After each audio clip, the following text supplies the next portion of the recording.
তো hello everyone, তো এটা আমার সেকেন্ড মিনি ব্লগ। তো সকালবেলা তাড়াতাড়ি ঘুম থেকে উঠে সব থেকে প্রথম কাজ হচ্ছে আমার বিছানা গোছানো। তো সেটা বিছানা গুছিয়ে চটজলদি পড়তে বসে গেলাম, যেহেতু বিকালবেলা আমার ইংলিশ পড়া ছিল, তাই পড়াশোনাটা একটু রিভাইজ করে নিলাম। তারপর পড়তে যাওয়ার জন্য ব্যাগ গোছালাম, যেহেতু পড়তে যাওয়ার ছিল। তারপর পড়তেও চলে গেলাম, সেখানে গিয়ে একটু পড়াটা দেখে নিচ্ছিলাম, যেহেতু সে আর একটু পরেই পড়াটা দেখবে। তারপর পড়তে থেকে বেরিয়ে পড়লাম, বেরিয়ে পড়ে একটু বই কিনতে যাওয়ার ছিল, ওই জন্য আমি আর আমার বান্ধবী দুজনে মিলে বই কিনতে চলে গেলাম। তারপর বই কেনা হয়ে যাবার পর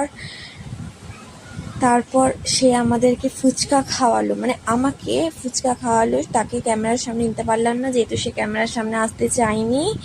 তো তারপর ফুচকা খাওয়ার পর বাড়ি চলে এসে গরম গরম চা খেলাম, যেহেতু তখন শীতকাল ছিল।